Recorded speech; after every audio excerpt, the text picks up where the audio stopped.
Сәлем достар. Бүгін біз сіздермен кекс дайындаймыз. Өте әдемі шығатын, өте жұмсақ, шаймен жақсы кететін, сондай тамаша бір кекс дайындаймыз. Ол үшін бізге қажет болады қант, ұн, мынау айран, кефир, 3 жұмыртқа, 100 температурасына тұрып жібітілген сары май немесе маргарин, ас содасы және ас содасын күйдіруге арналған уксус, сірке су қышқылы және какао керек болады. Ыдысымызға жұмыртқамызды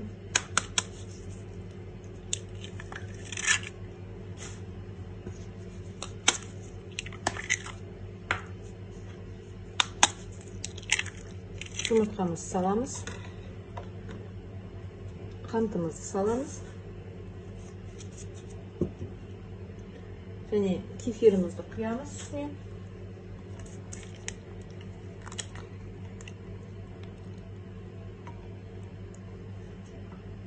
Кефирімізді құямыз және температурасына тұрып жүріп тұрған сары майымызды немесе маргаринімізді саламыз. Өздеріңіз қалаған, өздеріңізге ұнайтын кез келген сары майды, кез келген маргаринді пайдалана берсеңіздер болады. Бұл жердегі содамызға кішкене уксус құйып күйдіріп аламыз.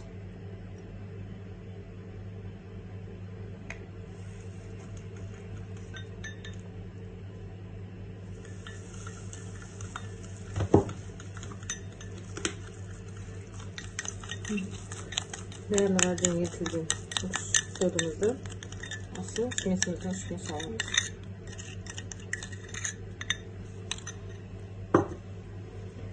Осы қосылған ингредиенттердің бәрін қазір миксермен араластырып шығамыз.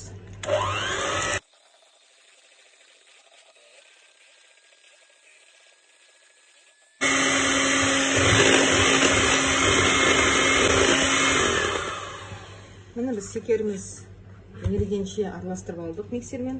Енді ұнымызды саламыз. Ұнымыздың бәрін салдық. Бірінші лопаткамен жайлап қана араластырамыз.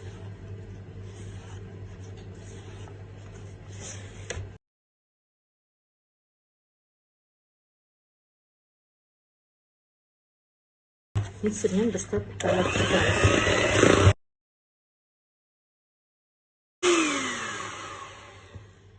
Міне тестіміз әбден араласты. Міне осы араласқан тестімізді екіге бөліп аламыз. Бөліп алдық. Енді осы бір тестімізға жаңа ситыдан өткізілген 15 грамм какаомызды саламыз. Салып, бұны да әбден араластырып аламыз.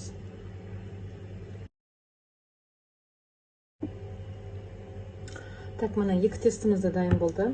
Енді менде мынандай маффинейдің ыдысы бар.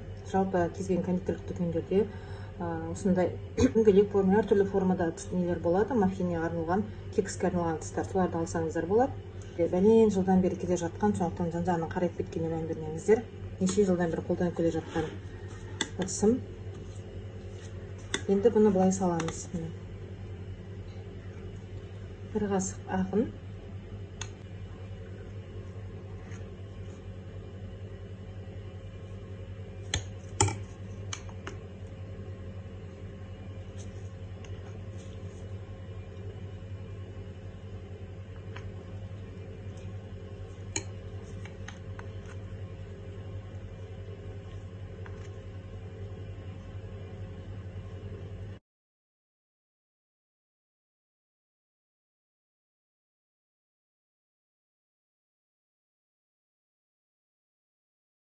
Енді осы кексімізді 180 градуста 15-20 минут пісіреміз.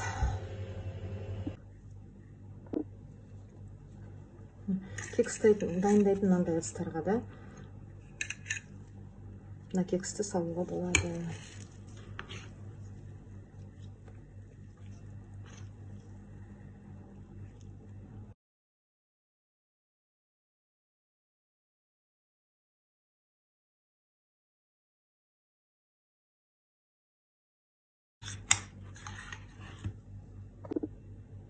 Мұны мен барлық кекстерімді қалған осы неге орналастырдым.